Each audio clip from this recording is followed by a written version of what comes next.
Salut à tous, on se retrouve pour une nouvelle vidéo, donc c'est même ma première vidéo. Et donc aujourd'hui on va se faire une petite comparaison entre le Youngjung Youpo, donc qui est là, et le Moyu Lingpo qui est ici. Donc, bon bah j'en ai un noir, un blanc, en fait celui-là il est pas à moi, il est à mon frère. Mais voilà. Donc il va y avoir plusieurs parties on va dire.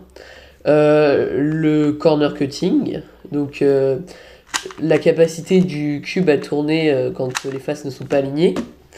On va avoir le turn, donc c'est-à-dire la vitesse à laquelle il tourne, s'il tourne bien, tout ça. Et puis on va avoir aussi les lock-up et les catch-up. Donc les lock-up et les catch-up, c'est quand il y a des blocages ou des... Par exemple ça c'est un lock-up. Donc voilà. Et finalement, bah, je ferai une petite conclusion et je vous dirai lequel je préfère. Puis on va parler de leur prix aussi. Donc bah, on va commencer tout de suite. Alors pour le Youngjung Youpo, je trouve qu'il a un super corner cutting puisqu'il passe à plus de 45 degrés. Ici, on peut le voir. Hein. Très bon corner cutting. Et donc le reverse à l'envers, il passe aussi très bien pour un 2x2. C'est un petit peu le maximum. Voilà.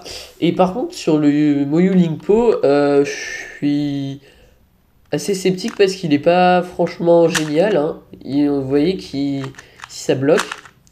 Bon, après, c'est sûr qu'on n'a pas besoin en solve en général de faire aussi gros, mais bon, là, il passe très bien. Mais dès qu'on s'éloigne un petit peu plus, c'est un peu plus dur. Le reverse, sinon, par contre, il est nickel. Un peu mieux que sur le Youpo, je trouve. Donc voilà. Ensuite, donc au niveau du turn, alors celui-là, il est, je trouve génial, le Moyu Lingpo. Il a un super turn, aucun blocage, et puis il est vraiment rapide. Comparé celui-là, je trouve que pour moi, il est un peu lent. Après, c'est une question de goût. Du coup, il est plus contrôlable le Youngjung Youpo.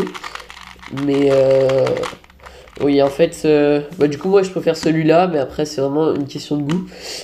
Et puis, sinon, pour les catch-up et les lock-up, donc on va voir ça tout de suite. En fait, je vais faire des petits algorithmes.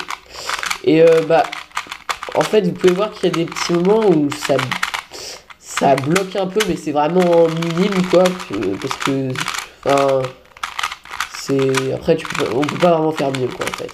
Donc, il est plutôt pas mal. Et alors franchement, et donc par rapport au Lingpo, je trouve que le Lingpo a un petit peu moins de lock-up. Mais le Lingpo, il faut savoir le contrôler parce que sinon, en fait, vous allez faire tourner la face trop loin. Et ensuite, ça va provoquer un catch-up si vous êtes là. Et voilà. Donc finalement, tiens, je vais vous donner leur prix. Donc celui-ci, il est autour de 3 $, il me semble, sur lightech.com, qui est un site de cube. Et celui-ci est à 5 ou 6 $, quelque chose comme ça. De toute façon, si vous voulez, je mettrai les prix. Et puis, donc moi, personnellement, je préfère le Lingpo, parce que j'aime bien les cubes rapides. Et celui-là est très rapide.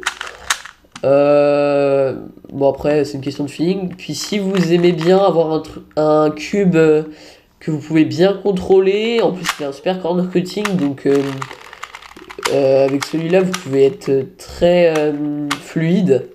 Celui-là c'est un peu plus pour le bourrinage, donc voilà, après c'est à vous de choisir. Moi c'en est fini pour cette vidéo. J'espère que ça vous a plu. N'hésitez pas à laisser un j'aime ou à vous abonner. Et à la prochaine.